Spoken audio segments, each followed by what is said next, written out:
뜻에 오 주님 나를 이끄소서.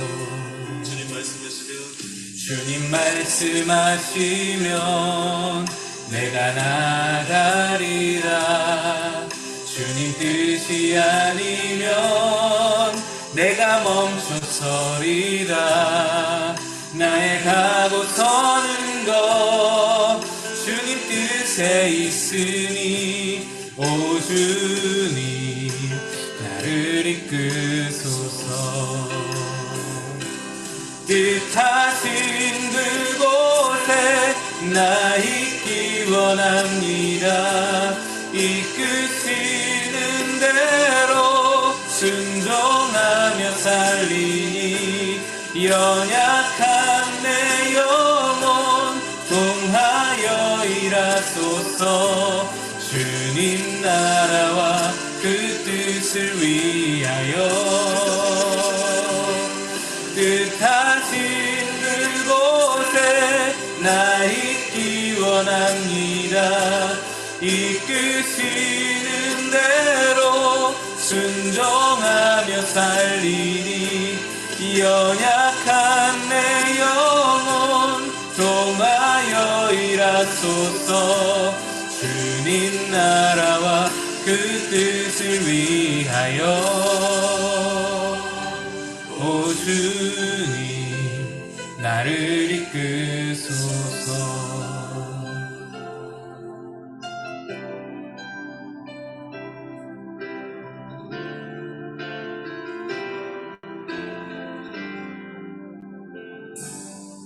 주님 말씀하시면 내가 나가리다. 주님 뜻이 아니면 내가 멈춰서리다. 나의 가고 서는 것 주님 뜻에 있으니 오 주님 나를 이끄소서. 뜻하신 그곳에 나 있기 원합니다. 이끄시는 대로 순종하며 살리니 연약한 내 영혼 통하여 일하소서. 주님 나라와 그 뜻을 위하여 뜻하신 그곳에 나 있기 원합니다. 이끄시는 대로 순종하며 살리니 연약한 내 영혼 통하여 일하소서. 주님 나라와 그 뜻을 위하여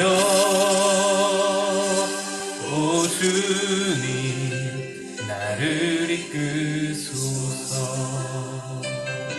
오 주님 나를 이끄소서.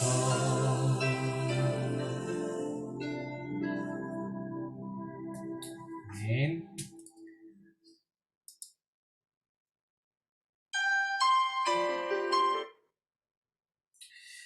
예, 감사합니다.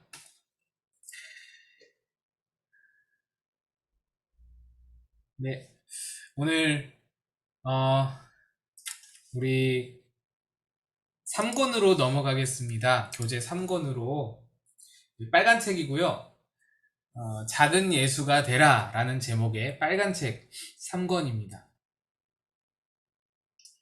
3권 1과를 보도록 하겠습니다.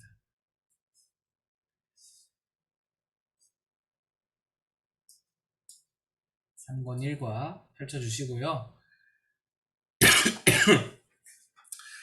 예, 11페이지 3권 1과입니다. 지금 진행되어지는 현혜 집사님 괜찮아요? 현혜 집사님 괜찮아요? 백신 괜찮아요? 백신 맞은 거 맞죠? 네, 지금 시작한 거 아니에요? 맞아요. 교재에 보려고요. 3권 1과 펼치세요. 우리가 지금 1권, 2권 해왔는데 1권은 기초를 다루고 있고요. 2권은 교리를 다루고 있고요. 3권은 성화 부분을 다루고 있어요. 이 전체적인 주제를 조금 아시고 들어가면 좋을 것 같습니다. 3권 1과는 순종의 생활입니다. 순종의 생활. 자, 순종의 생활에 대한 암송 구절 있었죠. 우리 지난 시간에 요한복음 14장 21절 말씀인데, 여러분 기억을 돕기 위해서 제가 한번 읽어드리고 그 다음에 외워보도록 하겠습니다. 여러분들 암송 구절 펼칠 수 있으면 요한복음 14장 21절 한번 펼쳐주세요. 요한복음 계속 볼 거니까 요한복음 14장 21절 펼쳐보세요.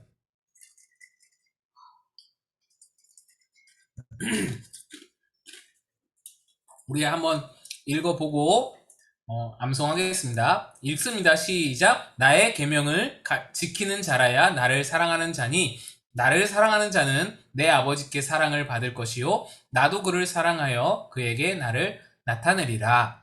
아멘. 예, 한번 외워보겠습니다.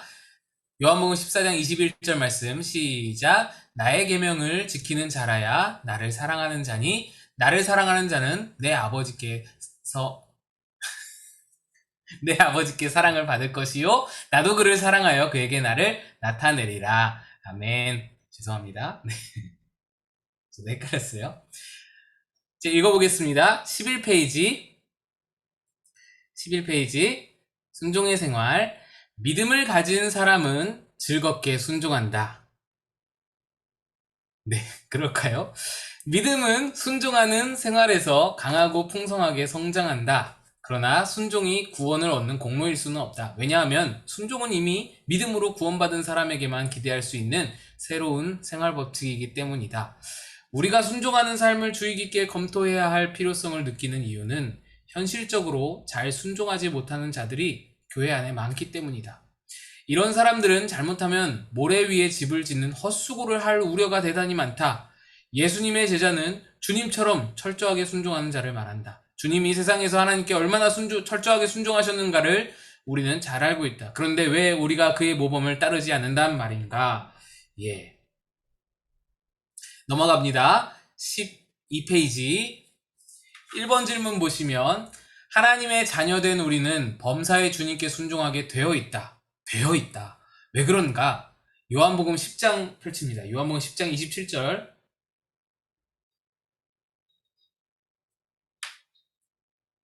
요한복음 10장 27절 말씀.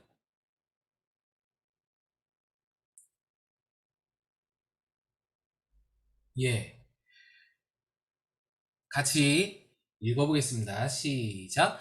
내 양은 내 음성을 들으며 나는 그들을 알며 그들은 나를 따르느니라. 우리는 예수 그리스도의 양이기 때문에 우리가 예수님께 순종을 해야 된다라는 말씀이에요. 여기서 내 음성을 들으며 라고 말씀하시죠. 또 나를 따르느니라 라고 말씀하세요. 자, 양이 목자를 따르는 건 당연하다라는 거예요. 양이 음성을 듣는 건 당연하다라는 거예요.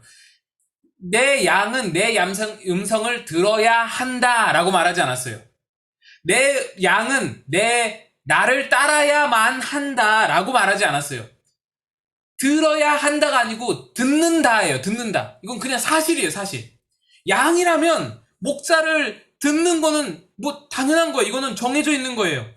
양이라면 목자를 따라가는 건 당연한 거예요. 이거는 다른 예외가 없는 거예요. 그래서 이렇게 표현하시는 거예요. 내 음성을 들으며 나를 따르느니라. 따라야만 한다가 아니고, 그러니까 이게 당연하다는 거, 너무나 당연하다는 것이죠.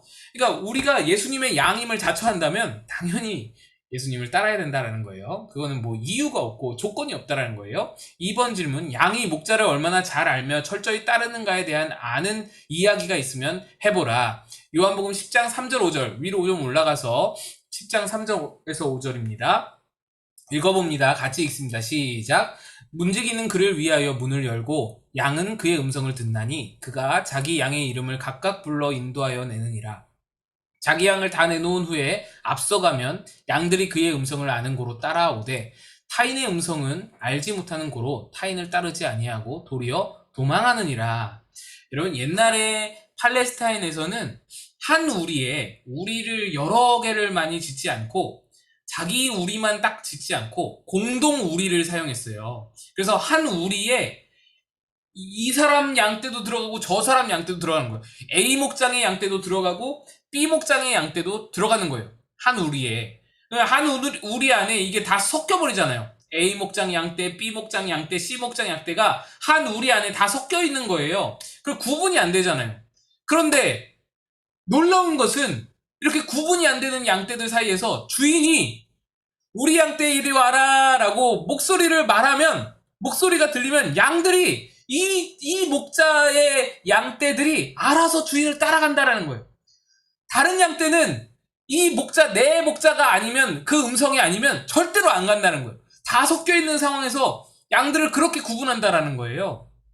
놀라운 일이죠. 저도 처음 알았는데 섞여 있는 양떼를 내 양 어디 있나 이렇게 다 들춰서 찾아보는 게 아니라 말하면, 그냥 이름만 말하면 내 양들아 일로 와라 하면은 우리 양들이 다 따라온다는 거예요. 바로 그걸 말하는 거예요. 오늘 말씀이 이게 어느 정도로 이 양들이 잘 듣냐면, 어떤 사람이 목자의 그 음성을, 소리를 따라내어도, 따라서 소리를 흉내내어도 양들이 꿈쩍 않는데, 양들은 겁이 많잖아요. 그래서 절대로 꿈쩍 않는 거예요. 목자의 말이 떨어지면 그때서야 움직인다는 거예요. 놀라운 일이죠. 목자의 음성을 분별하는 것이고 목자의 음성만 따라간다라는 것입니다. 3번, 당신은 양이 목자를 따르는 것처럼 주님의 음성을 듣고 따를 수 있는가? 분별하여 따르는 것을 중요하다라고 말씀하는 거예요. 여러분, 아무 소리나 들린다고 그냥 다 목자 소리가 아닌 거예요. 그죠? 아무 데서나 아무 목사님이 말한다고 다 목자 소리가 아닌 거예요. 이 하나님의 음성은 우리가 분별하여 들을 줄 알아야 되는 거예요.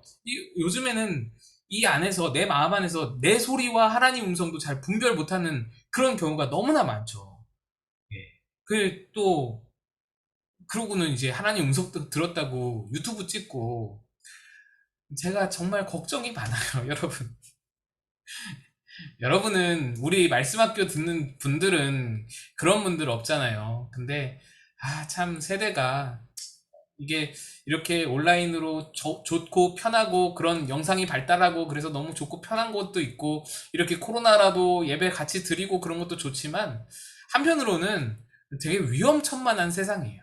되게 굉장히 위험천만해요. 이단도 옛날에는 내가 발로 찾아가야 이단을 만나잖아요. 그래서 아예 누가 성경 공부하자면 안 가면 됐어요. 그래서 목사님이 그렇게 가르치는 거예요. 누가 성경 공부하자면 가르치지 말라고. 그렇게 가르치면 끝났어요. 됐어요. 해결이 됐어요. 그게 방패가 됐는데, 요즘엔 그렇지가 않잖아요. 설교 보려고 유튜브를 켰어요. 우리 교회 설교 들으려고. 그런데 연관돼서 뭐가 뜨는 거예요. 그잖아요. 다들 경험하시잖아요. 그거 뜨고 이렇게 타고 들어가다 보면은 그 알레고리라고 하죠. 이상한 게 막 뜨는 거예요. 그러니까 이거 진짜로 오늘날에는 이 분별의 영이 굉장히 중요한 시대가 되었습니다. 양이 분별할 줄 알았다라는 것, 여러분 예수님의 양이라면 분별할 줄 알아야 된다라는 거예요. 그래서 기도 많이 하셔야 돼요. 분별을 위해서. 4번 넘어갑니다. 13페이지 4번 질문. 예수님의 음성을 듣고 따른다라는 것은 그의 말씀을 순종한다는 의미도 있지만 예수님이 하는 대로 본받는다는 의미도 있다. 그가 우리에게 순종의 본을 보이신 것은 무엇인가? 이제 예수님은 우리에게 순종의 모범이 되어 주셨죠. 모델이 되어 주셨어요. 순종의 모델. 요한복음 4장 펼칩니다. 요한복음 4장 34절 말씀.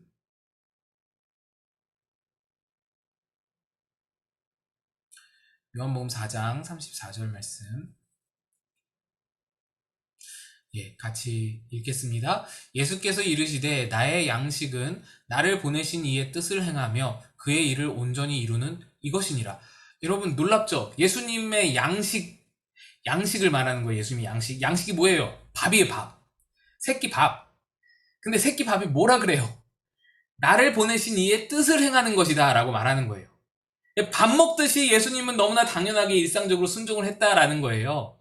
이거는 참 우리로서는 받아들이기 힘든 말이잖아요. 우리는 순종 한번 겨우겨우 해내야만 하는, 너무나 이렇게 정말 겨우겨우 간신히 해낼 수 있는 그런 건데, 예수님은 밥 먹듯이 순종을 한다라고 말씀하시는 거예요. 내 양식은 그의 일을 온전히 이루는 것, 그의 뜻을 행하는 것. 그 뜻을 행함으로써 오히려 내가 충전을 받는다라는 거예요. 그 순종을 하면서 오히려 내가 배부르다라는 거예요.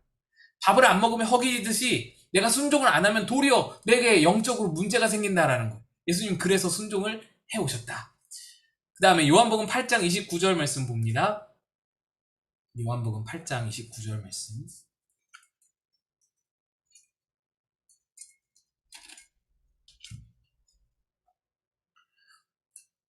읽습니다. 함께 시작. 나를 보내신 이가 나와 함께 하시도다. 나는 항상 그가 기뻐하시는 일을 행함으로 나를 혼자 두지 아니하셨느니라. 예수님은 항상 하나님과 함께 하셨죠. 당연한 줄 알았어요. 우리는 예수님이 하나님 아들이니까 뭐 하나님이 당연히 예수님과 함께 하시지 라고 생각을 하는데, 그게 아니라는 거예요. 예수님이 항상 예수님과 하나님이 함께 하신 데에는 예수님에게 이유가 있다는 거예요. 무슨 이유가 있냐? 예수님이 항상 하나님이 기뻐하시는 일을 행함으로 하나님이 혼자 두지 않으셨다는, 함께 하셨다는 거예요. 여러분, 이 이유를 잘 생각하셔야 돼요. 이것을 두고서 그러면 하나님은 순종하는 사람만 사랑하시는구나 이렇게 생각해서는 안 돼요. 이걸 말하는 게 아니에요. 하나님도 역시 어쩔 수 없구나. 하나님도 불순종하는 사람은, 나같이 맨날 순종 못하는 연약한 사람은 안 사랑하시는구나. 뭐 사람들이랑 똑같구나, 목사님이랑 똑같구나, 뭐 그런 생각하시면 안 돼요. 여러분, 순종한다라는 것은요, 내가 하나님께 운전대를 맡기는 거예요. 그죠?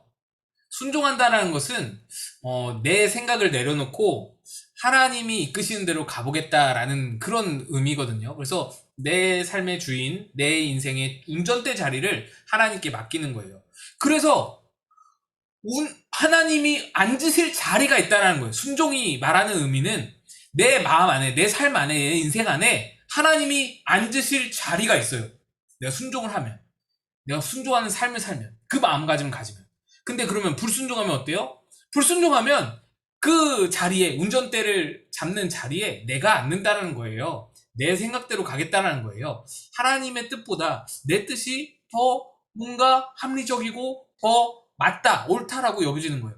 그러다 보니 내 인생에 하나님이 앉을 자리가 없는 거예요. 그래, 하나님이 함께 할 수가 없다라는 그 뜻이에요. 그런 의미예요. 하나님을 내가 불순종하면 하나님을 몰아내는 거예요. 그러니까 순종하면 하나님이 사랑하고 불순종하면 하나님이 미워하고, 그런 의미가 아니라, 그런 단순한 의미가 아니라 순종한다는 것 자체가 하나님을 모신다라는 의미예요. 예수님이 말씀하는 거죠. 나는 항상 그가 기뻐하시는 일을 행함으로 하나님이 나를 혼자 두지 않는다. 이거 마치 예수님이 뭘 해서 하나님이 사랑하는 것처럼 말씀하셨지만 그게 아니라 예수님이 그 자리를 하나님께 내어드렸다라는 거예요. 자신의 마음의 자리를, 인생의 자리를, 육신의 모든 소욕을 다 누르고 예수님이 하나님께 자리를 온전히 내어드렸다. 그래서 하나님이 예수님과 항상 함께 하셨다. 이거죠. 5번 질문. 당신이 예수님의 본을 따라 하나님의 말씀에 순종해 본 사례를 들어보라. 네, 이거는 좀 이따가 나눈 질문으로 한번 나눠보고요. 6번 질문. 주님은 순종이 사람의 사랑의 마음에서 나오는 행동임을 분명히 하셨다. 사랑하면 순종한다는 것이다. 여기에 대해 어떻게 말씀하시는가? 요한복음 14장으로 갑니다. 요한복음 14장 15절 말씀.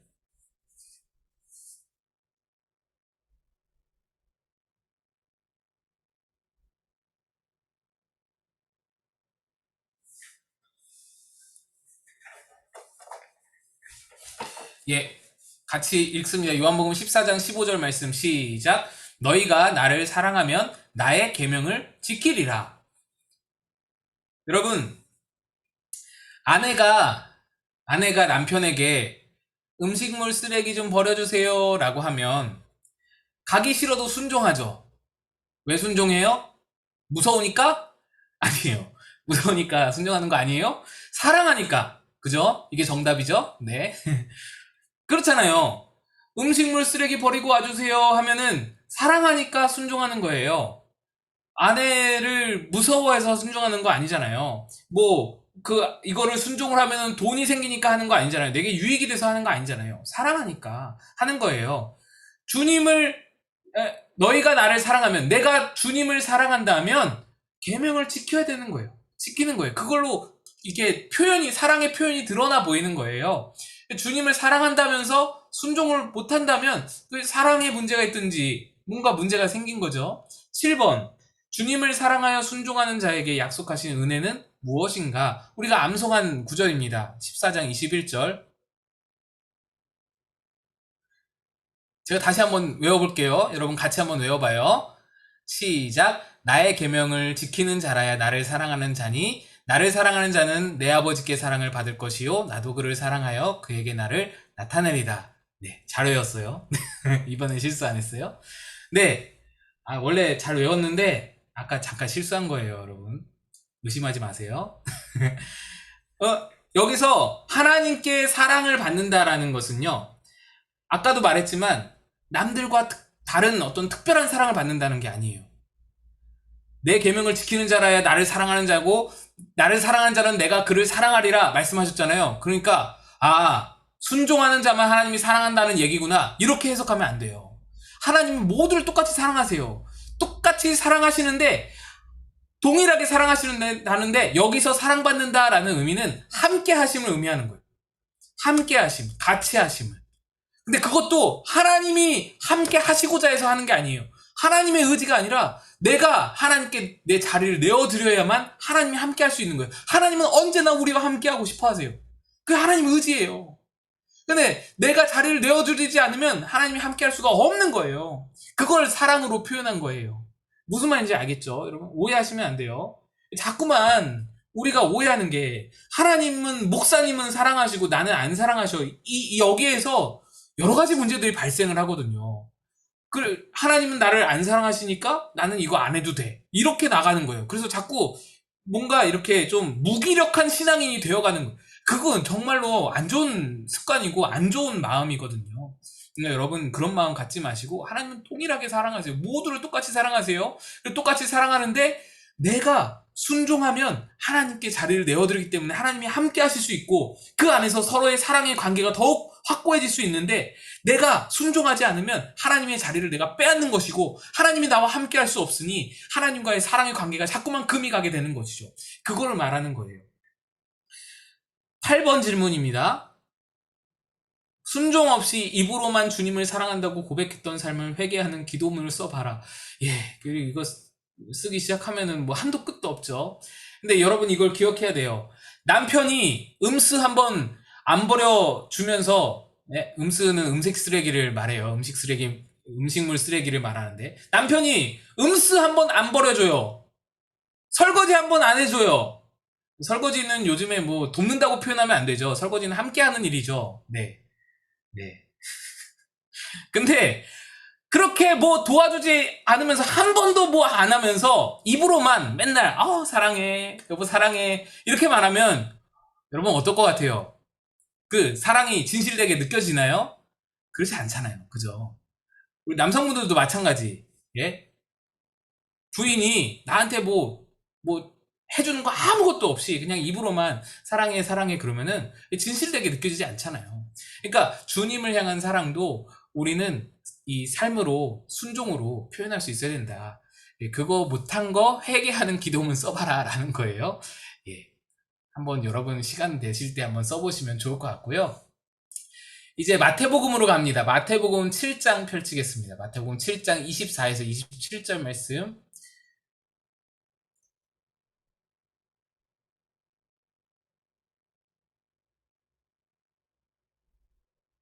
마태복음 7장 24절에서 27절 말씀. 여러분 잘 아시는 말씀이에요.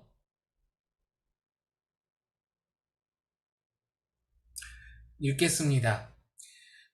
마태복음 7장 24, 27절 시작. 그러므로 누구든지 나의 이 말을 듣고 행하는 자는 그 집을 반석 위에 지은 지혜로운 사람 같으리니, 비가 내리고 창수가 나고 바람이 불어 그 집에 부딪히되 무너지지 아니하나니 이는 주추를 반석 위에 놓은 까닭이요 나의 이 말을 듣고 행하지 아니하는 자는 그 집을 모래 위에 지은 어리석은 사람과 같으리니 비가 내리고 창수가 나고 바람이 불어 그 집에 부딪힘에 무너져 그 무너짐이 심하니라. 자, 9번 질문. 예수님은 순종의 중요성을 어떻게 교훈하고 계시는가? 작은 1번. 비가 내리고 창수가 나고 바람이 분다는 것은 무엇을 비유하는 말인가? 예, 집을 지었는데 비가 내리고 창수가 불고 뭐 바람이 불어요. 집에 부딪혀요. 자, 이거는 내 인생을 만들어가는 과정. 집을 지었다라는 건 내 인생을 말하는 거예요. 내 인생이 이렇게 막 멋지게 지어놓고 인생을 살아가는 삶인데 내 뜻과 상관없이 갑자기 위기가 찾아오는 거예요. 그런 때가 있잖아요. 내 뜻과 상관없이 갑자기 폭풍이 막 몰아치는 거예요. 내 인생 가운데. 또는 이것은 그걸 말합니다. 종말의 때, 마지막 때.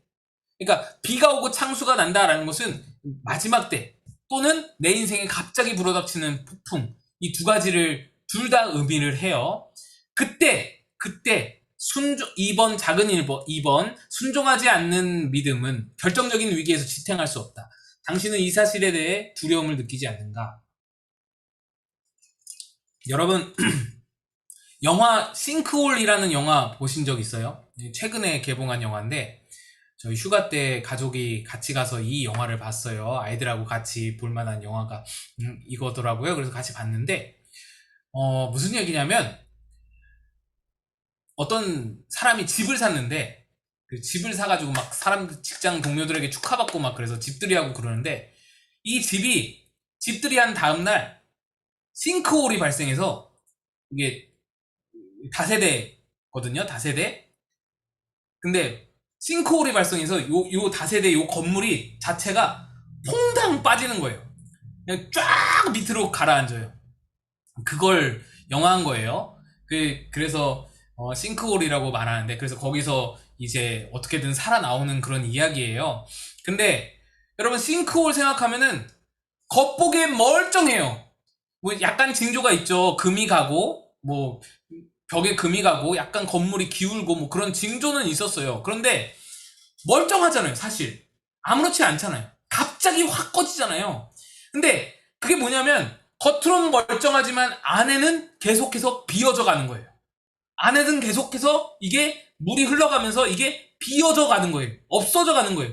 그래서 안에는 텅 비어 있는데 겉에 위에는 멀쩡하게 서 있는 거예요. 그러니까 안에 텅 비었으니까 무게를 견디지 못하고 꺼지는 거죠.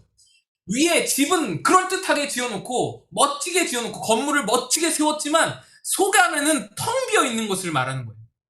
이게 바로 오늘 말씀하신 예수님이 모래 위에 반석 위에 지은 집의 예시예요. 만약에 예수님이 오늘날에 오셔가지고 우리에게 예시를 드셨다면 아마 싱크홀 예시를 드시지 않았을까? 저는 그렇게 생각해요. 그때 당시에는 이런 어떤 싱크홀 같은 게 개념이 없었으니까 모래 위에 반석 위에라고 말했지만 싱크홀이에요. 똑같아요. 싱크홀.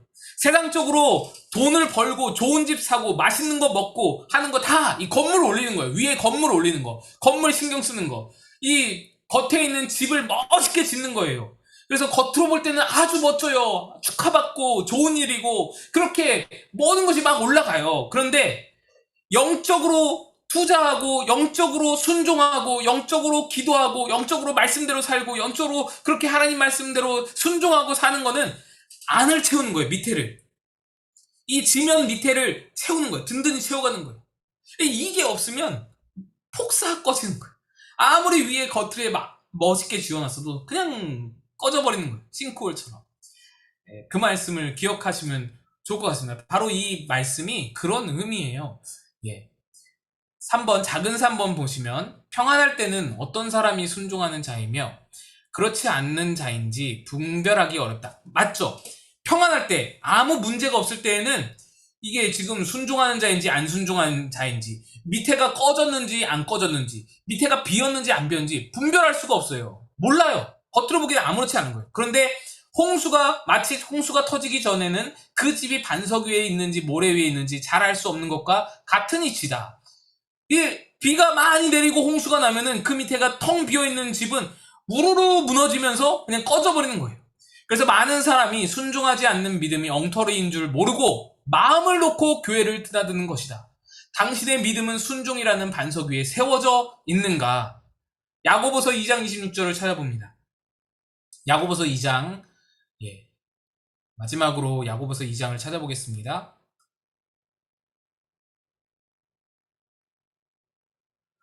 야고보서 2장 26절 말씀.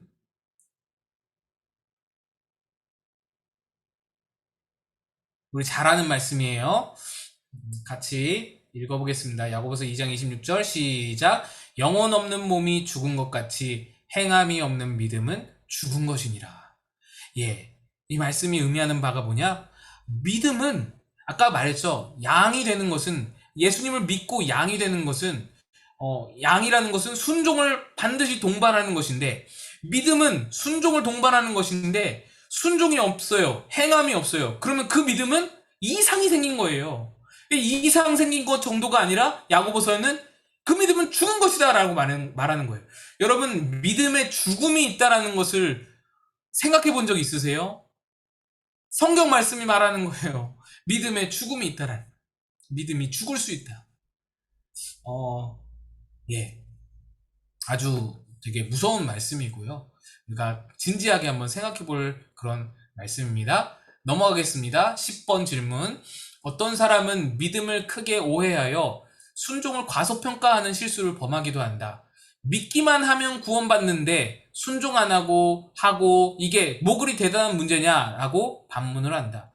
그리고 순종을 강조하는 것은 믿음의 중요성을 깎아내리는 것이라고 비난한다.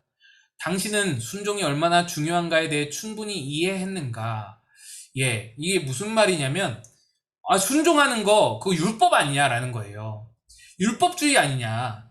구원은 믿음에 있는 것인데 구원 받았으면 됐지 않느냐. 하나님 다 용서하시고 하나님 다 받아주시는데 그 순종 너무 강조하지 말아라. 순종이 필요하기도 하지만 그거 안 한다고 해서 뭐 큰 문제 생기는 거 아니다 라고 믿음의 중요성을 이렇게 부각하면서 순종의 중요성을 깎아내린다라는 것이죠. 근데 야고보서 2장 14에서 19절 말씀을 한번 보시죠. 야고보서 2장 14에서 19절 말씀. 위에 있죠. 바로 위에 읽습니다. 시작. 내 형제들아, 만일 사람이 믿음이 있노라 하고 행함이 없으면 무슨 유익이 있으리요? 그 믿음이 능히 자기를 구원하겠느냐? 만일 형제나 자매가 헐벗고 일용할 양식이 없는데 너희 중에 누구든지 그에게 이르되 평안히 가라, 덥게 하라, 배부르게 하라 하며 그 몸에 쓸 것을 주지 아니하면 무슨 유익이 있으리요? 이와 같이 행함이 없는 믿음은 그 자체가 죽은 것이라. 어떤 사람은 말하기를 너는 믿음이 있고 나는 행함이 있으니 행함이 없는 내 믿음을 내게 보이라. 나는 행함으로 내 믿음을 내게 보이리라 하리라. 19절 말씀 중요합니다. 내가 하나님은 한 분이신 줄을 믿느냐? 잘하는도다. 귀신들도 믿고 떠드느니라.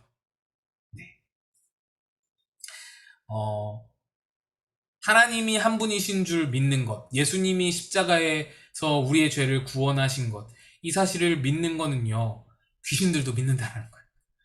귀신들도 믿고 떤다라고 말하고 있습니다. 그러니까 믿음은, 진짜 믿음은 행동으로, 순종으로 드러나 보인다라는 것이죠. 우리 안에 진짜 믿음이 있으면 그게 순종으로 나타나 보인다라는 거예요. 여러분이 이승현 목사가 진짜 목사다라고 어떤 신뢰를 하고 믿음이 간다면 이승현 목사가 하는 말, 여러분 우리 같이 기도합시다. 또는 여러분 지금 이제 오늘부터 무슨 기도회 합시다 할 때 그거에 대해서 네 목사님 하고 순종하는 마음이 생긴다라는 거예요. 이승현 목사가 괜찮은 목사다. 그래도 들어줄 만한 괜찮은 목사다라고 신뢰가 가면 그 말에 순종을 하게 된다는 거예요. 따르게 된다는 거예요. 만약에 불신이 되면 어떻게 돼요? 싫은 거예요. 한마디 한마디 다 싫은 거예요. 예를 들어서 지하철에서 멀리서 이승현 목사가 이렇게 앉아있는 걸 봤는데 어떤 누구랑 막 싸우고 있는 거예요. 이승현 목사가. 누구랑 막 욕을 하면서 막 사태질을 하면서 막 싸우고 있는 걸 봤어요.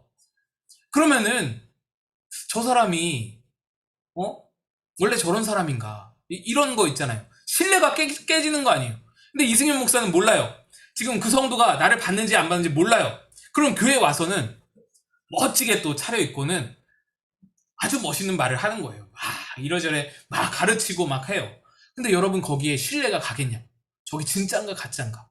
여러분 서로 사랑하십시오. 모르는 사람에게도 원수까지도 사랑하십시오. 이렇게 말을 하면 여러분 그 말이 믿음이 가냐는 거죠. 이게 안 되잖아요. 믿음이 깨지면 행동으로 옮겨지지가 않는 거예요. 마음부터 이게 닫히는 거예요. 근데 하나님께 행동으로 드러내서 우리의 믿음을 보이지 않으면 그 믿음을 어떻게 증명하겠냐는 것이죠. 자, 우리 이거를 잘 기억하셔야 돼요. 믿음과 순종은 동전의 양면과 같다. 네. 믿음은 분명히 순종은 우리의 구원의 문제를 다루지 않아요. 순종으로 구원받는 거 아니에요. 그런데 믿음은 반드시 순종을 동반해요. 동전의 양면같이 믿음이 있다면 그 뒷면에 순종이 있는 거예요. 따라가는 거예요. 그걸 기억하시기 바랍니다. 자, 정리합니다. 순종은 구원의 문제 아니에요. 그러나 믿는 자, 이 양이 목자를 당연히 따라가듯이 믿는 자라면 자연히 순종하게 됩니다. 또 예수님을 사랑하는 자도 당연히 순종하게 됩니다. 사랑은 그렇게 순종으로 표현한다 그랬어요. 불순종의 삶은 모래 위에 집을 짓는 것과 같다. 속이 텅 빈 싱크홀 직전의 상황과 같다. 순종은 눈에 보이지 않는 지면 밑에 그 반석을 다지는 일이다.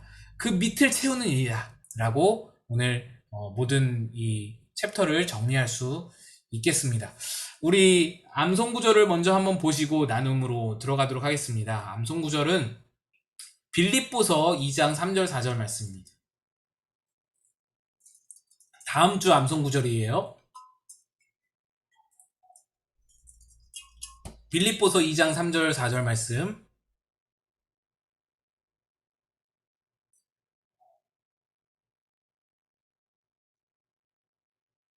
네, 빌립보서 2장 3절 4절 말씀 같이 읽겠습니다. 시작. 아무 일에든지 다툼이나 허영으로 하지 말고 오직 겸손한 마음으로 각각 자기보다 남을 낮게 여기고 각각 자기 일을 돌볼 뿐더러 또한 각각 다른 사람들의 일을 돌보아 나의 기쁨을 충만하게 하라. 조금 길죠? 네, 열심히 외워보시기를 바랍니다. 우리 찬양 한번 더 하고 우리 나눔하도록 하겠습니다. 오늘 나눔 주제는 제가 지금 보여드릴게요.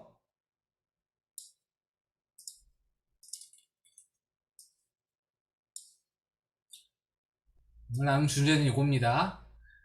지금 내가 순종해야 할 것 또는 내가 직접 순종해봤더니 얻었던 유익, 순종해봤더니 하나님이 이렇게 뭘 주시더라, 뭐 내게 유익이 있더라, 순종해봤더니 이런 결과가 나오더라, 이랬던 경험, 둘 중에 하나 택해서 함께 나눠보시면 되겠습니다. 뭐 둘 중에 하나도 딱히 뭐 없다 싶으시면 그냥 삶을 나누시고 기도 제목 나누시고 그냥 오늘 말씀 중에 느낀 거 나누셔도 좋고요. 네, 그렇게 자유롭게 나누시면 좋겠습니다. 우리 찬양할 건데요.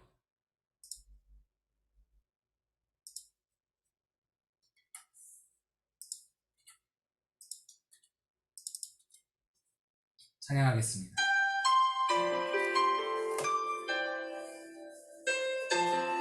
우리 오늘 함께 나눈 말씀을 생각하면서 우리 찬양하도록 하겠습니다. 주님 말씀하시면 내가 나아가리라. 주님 뜻이 아니면 내가 멈춰서리라.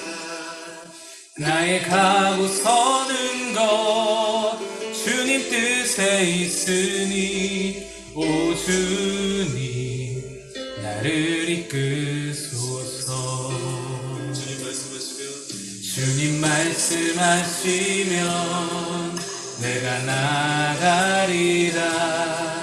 주님 뜻이 아니면 내가 멈춰서리라. 나의 가고 서는 것 주님 뜻에 있으니 오 주님 나를 이끄소서. 뜻하신 그곳에 나 있기 원합니다. 이끄시는 대로 순종하며 살리니 연약한 내 영혼 통하여 일하소서. 주님 나라와 그 뜻을 위하여 뜻하신 그곳에 나 있기 원합니다. 이끄시는 대로 순종하며 살리니 연약한 내 영혼 통하여 일하소서. 주님 나라와 그 뜻을 위하여. 오 주님 나를 이끄소서.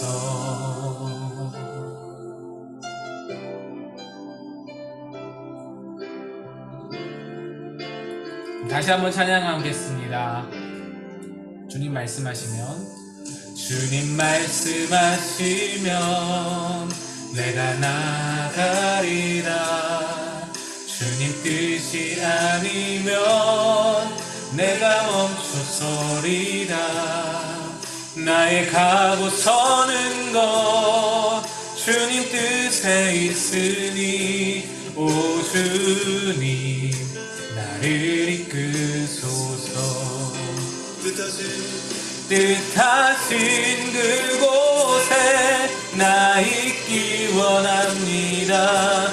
이끄시는 대로 순종하며 살리니 연약한 내 영혼 통하여 일하소서. 주님 나라와 그 뜻을 위하여 뜻하신 그곳에 나 있기 원합니다. 이끄시는 대로 순종하며 살리니 연약한 내 영혼 통하여 일하소서. 주님 나라와 그 뜻을 위하여 오 주님 나를 이끄소서. 오 주님 나를 이끄소서. 우리 같이 이 시간에 같이 한번 기도하겠습니다. 네, 여러분 각자의 입술로 기도할 때 하나님 나로 하여금 하나님 앞에 내 믿음을 순종으로 보일 수 있게 도와주시옵소서. 내 믿음이 죽은 믿음 되지 않게 하시고 하나님 말씀을 받으면 그 말씀을 소중히 여기고 귀중히 여기고 그 말씀대로 살아갈 수 있는 용기와 믿음과 능력을 더하여 주시옵소서. 믿음 없음을 도와주시옵소서. 하나님께 의탁드리면서 함께 기도하며 나아가겠습니다. 하나님 아버지 그렇습니다. 나로 하여금 하나님 아버지께 그 믿음을 드린 그대로 사랑을 드린 그대로 하나님 사랑한다고 고백한 그대로 또한 하나님 앞에 순종할 수 있는 우리가 되게 도와주옵소서. 아버지 하나님 주님의 말씀 하나님 아버지 내 마음으로 믿어 받아들이고 그 말씀에 감동받고 그 말씀에 하나님 아버지 내 가슴을 내 마음을 내 인생을 울리는 그 말씀 앞에서 하나님 아버지 순종하지 않고 하나님 아버지 그것을 마음으로 받았으나 하나님 실천하지 않고 넘어간 적이 너무나 많이 고백합니다. 연약한 나를 도와주시고 연약한 나를 붙들어주시고 하나님 아버지 순종으로 내 모든 내 지면 아래에 모든 내면의 그 영적인 부분을 채워갈 수 있는 우리의 인생 되게 도와주셔서 그래서 비가 오고 창수가 나고 하나님 폭풍이 불 때에 무너지지 아니하는 우리의 인생 될 수 있도록 하나님 그런 반석 위에 튼튼히 지어진 그런 우리의 집이 될 수 있도록 주여 도와주시고 함께하여 주시옵소서. 순종으로 우리의 믿음의 살아있음을 순종으로 하나님 아버지 앞에 우리의 믿음의 하나님 아버지 앞에 건재함을 아버지 하나님 보일 수 있도록 인도하여 주시옵소서. 주님께 부탁드립니다.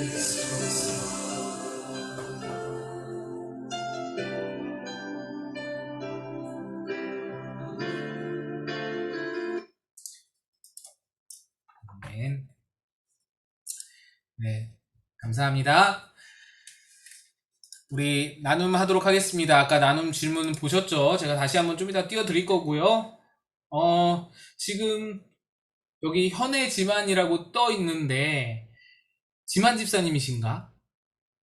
아니에요? 네, 네, 알겠습니다. 네. 그러면은 우리 이순자 권사님 1번, 최미성 권사님 2번, 우리 황현자 권사님 1번, 조은영 사모님 2번, 박종인 집사님 1번, 김순기 권사님 2번, 이현애 집사님 1번, 김선정 권사님 2번, 박태양 집사님 1번 요렇게 들어가도록 하겠습니다. 나눔 질문은 내가 지금 순종해야 할 것 또는 내가 순종을 해봤더니 이런 유익이 있더라 라는 경험이 있으면 그 중에 둘 중에 하나 택해서 나누시거나 뭐 둘 다 아니면 그냥 삶을 나누시면 되겠습니다. 자, 소회의실로 들어가셔서 나누시고 첫 번째 1번, 2번 우리 이순재 권사님, 최민성 권사님께서 마무리 처음 나눠주시고 지목해서 나눠주시고 그 다음에 마지막 기도는 우리 첫 번째 권사님들이 기도해 주시고 마치시면 되겠습니다. 들어가 주세요.